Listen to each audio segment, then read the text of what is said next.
Assalamualaikum semuanya. Nah, di video kali ini saya akan menjelaskan tentang teori realitas. Nah, teori realitas ini sendiri dikembangkan oleh William Glasser, yaitu seorang psikolog dari California. Nah, ciri yang sangat khas dari teori ini adalah tidak terpaku pada masa lalu dari kliennya, tetapi mendorong konseli untuk menghadapi realitas yang sekarang ini. Nah, teori ini juga lebih menekankan pada pengubahan tingkah laku yang lebih bertanggung jawab dengan merencanakan dan melakukan tindakan-tindakan tersebut. Nah, realitas ini adalah suatu sistem yang difokuskan kepada tingkah laku sekarang. Terapi berfungsi sebagai guru atau model serta mengkonfrontasikan konseli dengan cara-cara yang bisa membantu untuk menghadapi kenyataan dan memenuhi kebutuhan-kebutuhan dasarnya tanpa merugikan dirinya sendiri ataupun orang lain.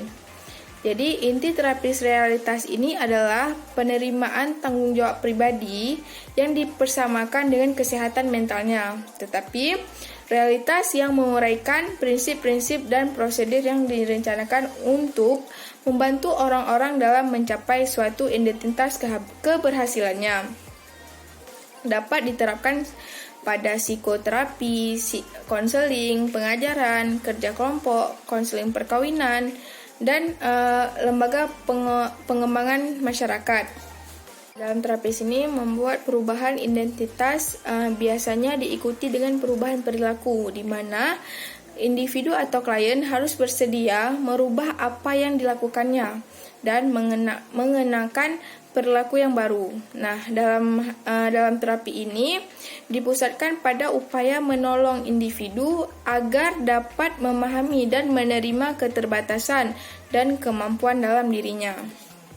Nah, selanjutnya dalam konsep dasar dari teori realitas ini, manusia itu dilahirkan dengan 5 genetika. Nah, yang pertama ada kelangsungan hidup atau disebut dengan survival. Nah, di dalam kelangsungan hidup ini, kehidupan fisik itu bertempat di otak tua, yaitu gen orang menginstruksikan otak tuanya untuk melaksanakan semua kegiatan yang menjaga kelangsungan hidupnya. Contohnya seperti kebutuhan memperoleh kesehatan, makanan, udara, dan lainnya.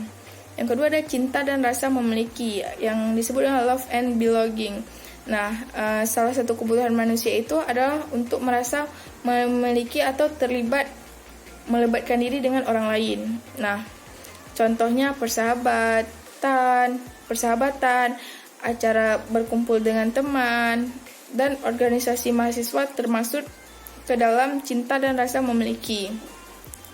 Nah, yang ketiga ada kekuatan atau prestasi. Di sini seseorang merasa berharga dan mendapatkan pengakuan dari orang lain. Kebutuhan ini biasanya diapresiasikan melalui kompetensi dengan orang-orang sekitar kita, seperti memimpin, mengonarisir, menyelesaikan pekerjaan sebaik mungkin, dan melontarkan ide atau gagasan dan sebagainya. Nah, yang keempat adalah kebebasan atau kemerdekaan yang disebut dengan freedom of independence. Nah, di sini menjelaskan tentang kebutuhan untuk merasakan kebebasan dan tidak tergantung pada orang lain, misalnya membuat pilihan, memutuskan atau melanjutkan studi pada jurusan apa, bergerak dan berpindah dari suatu tempat ke tempat yang lain. Nah, yang kelima ada kesenangan atau disebut dengan fun, yaitu untuk merasa senang dan bahagia, biasanya pada anak-anak, terlihat dalam aktivitas bermainnya. Dalam teori realitas ini juga ada asumsi perilaku yang bermasalah. Nah, pada realitas ini, pada dasarnya tidak mengatakan bahwa perilaku individu itu sebagai perilaku yang abnormal.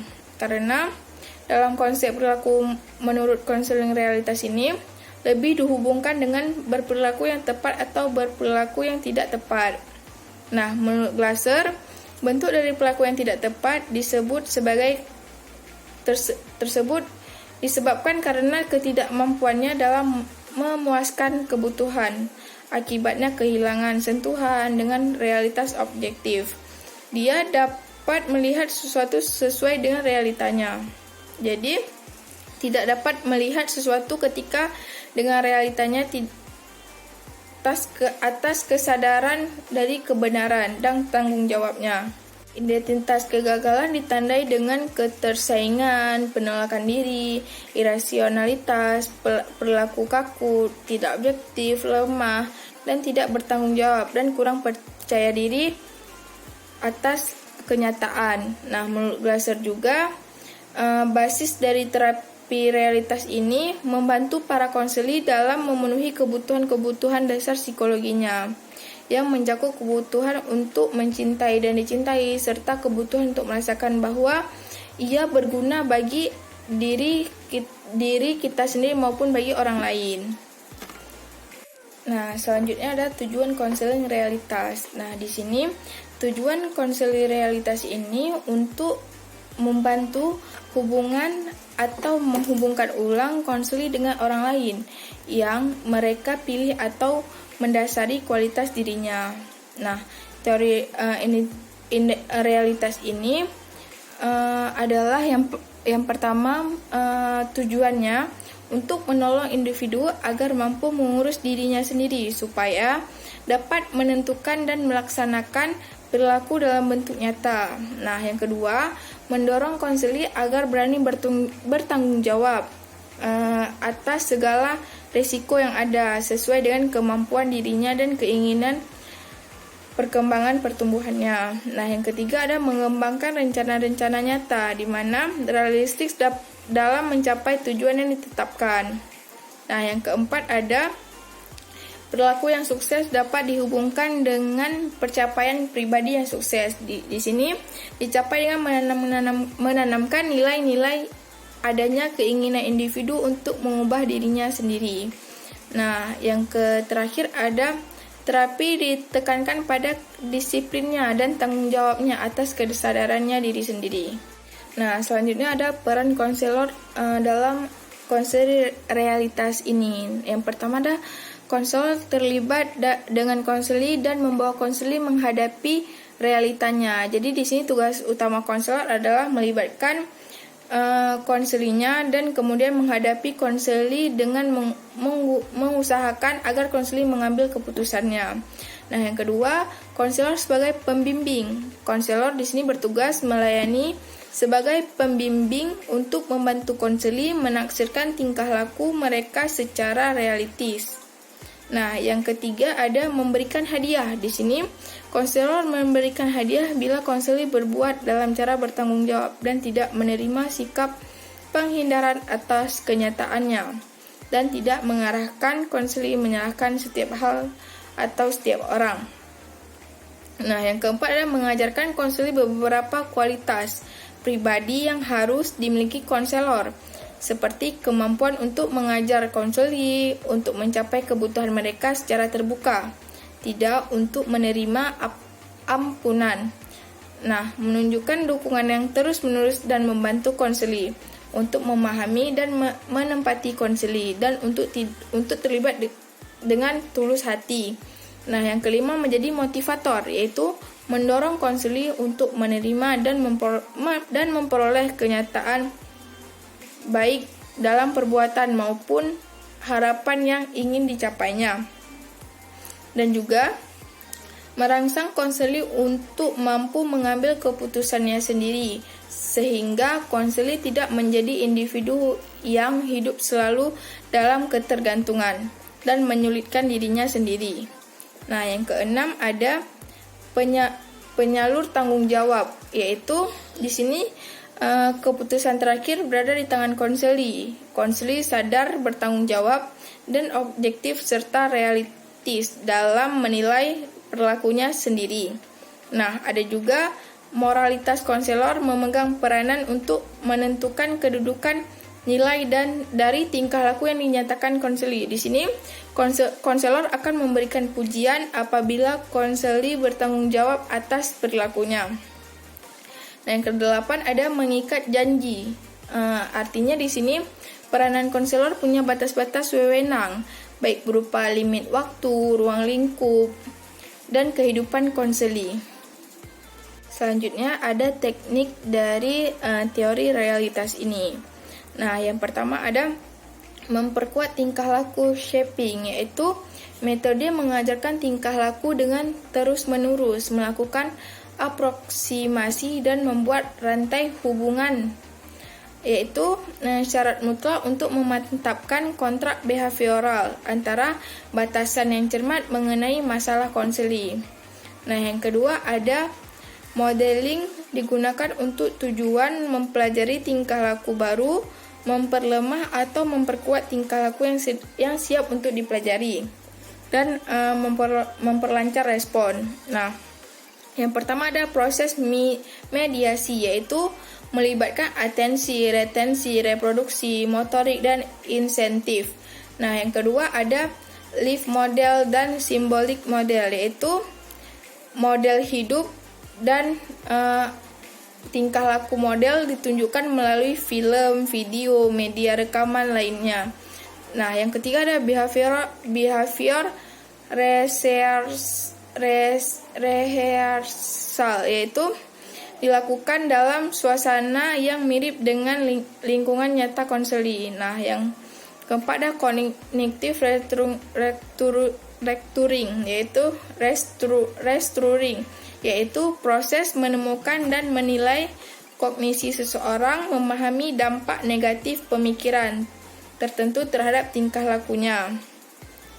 Nah, yang kelima ada comfort reinforcement, yaitu memakai imajinasi untuk menghadiahi diri sendiri. Nah, yang ketiga tekniknya itu adalah metafor, yaitu di sini konselor menggunakan seperti senyuman, image, analogi, dan anekdot untuk memberikan konseli pesan penting dengan cara efektif. Nah, yang keempat ada hubungan, yaitu menggunakan hubungan sebagai bagian yang esensial dalam proses terapeutik. Nah, yang kelima ada pertanyaan. Di sini konselor menekankan evaluasi dalam perilaku total. Asesmen harus berasal dari konselor sendiri. Nah, yang keenam ada intervensi paradoks, yaitu di sini terinspirasi dari teori Gestalt yang menggunakan paradoks untuk mendorong konseli menerima tanggung jawab bagi perilakunya sendiri. Nah, yang ketujuh ada pengembangan keterampilan. Di sini, konselor perlu membantu konseli mengembangkan keterampilan untuk memenuhi kebutuhannya dan keinginannya dalam cara bertanggung jawab. Nah, konselor juga dapat mengajarkan konseling tentang keterampilan seperti perilaku asertif, berpikir, rasional, dan membuat rencana. Nah, yang kedelapan ada adiksi positif. Di sini menurut Glasser merupakan teknik yang digunakan untuk menurunkan berbagai bentuk perilaku negatif dengan cara memberikan kesiapan atau kekuatan mental seperti kreativitas, energi, dan keyakinan. Contoh di sini seperti bermain musik, yoga, dan meditasi. Nah, yang kesembilan ada penggunaan kata kerja dimasukkan untuk membantu konseli agar mampu mengendalikan hidup mereka sendiri dan membuat pilihan perilaku total yang positif. Nah, yang ke-10 ada konsekuensi natural, yaitu konselor harus memberikan keyakinan bahwa konseli dapat bertanggung jawab dan karena itu juga menerima konsekuensi dari perilakunya sendiri. Nah, selanjutnya ada kelebihan dan kelemahan dari teori realitas ini sendiri. Nah, kelebihannya itu asumsi mengenai tingkah laku merupakan hasil belajar. Jadi di sini tingkah laku dari konseli itu merupakan hasil dari belajarnya. Nah, yang kedua ada asumsi mengenai kepribadian dipengaruhi oleh lingkungan dan kematangan. Nah, yang ketiga ada konseli bertujuan untuk mempelajari tingkah laku baru sebagai upaya untuk memperbaiki tingkah laku masa lalunya. Nah, yang keempat ada Konseli bisa belajar dari tingkah laku yang lebih realistik dan karenanya bisa tercapai keberhasilan. Nah, yang kelima, langsung lebih cepat menyadarkan konseli karena mereka menggunakan secara langsung mengajak konseli berbuat. Nah, yang keenam ada bersifat praktis. Nah, teori ini konselingnya lebih bersifat praktis. Nah, yang terakhir ada mudah dilaksanakan dan tidak memerlukan pengetahuan tentang diagnosis. Nah, selain ada kelebihan, teori realitas ini juga mempunyai kelemahan. Nah, yang pertama itu, teori ini mengabaikan tentang inteligensi manusia. Yang kedua, dalam konseli ini kurang menekankan hubungan baik antara konselor dan konseli. Yang ketiga adalah memberikan reinforcement jika tidak tepat dapat mengakibatkan kecanduan atau ketergantungan. Nah, jangka waktu terapi yang relatif pendek dan berurusan dengan masalah tingkah laku sadar pada konseli. Nah, yang kelima ada teknik yang digunakan ini kurang mampu mengungkapkan data yang dialami dari diri pribadi konseli. Nah, selanjutnya ada hanya menekankan pada perilaku tanpa mempertimbangkan sisi perasaan. Nah, yang terakhir ada tidak memberikan penekanan yang cukup pada dinamika tidak sadar dan pada masa lampau individu sebagai salah satu determinan dari tingkah lakunya sekarang. Sekian dari saya tentang teori realitas, semoga bermanfaat bagi kita semua. Saya akhiri, Assalamualaikum warahmatullahi wabarakatuh.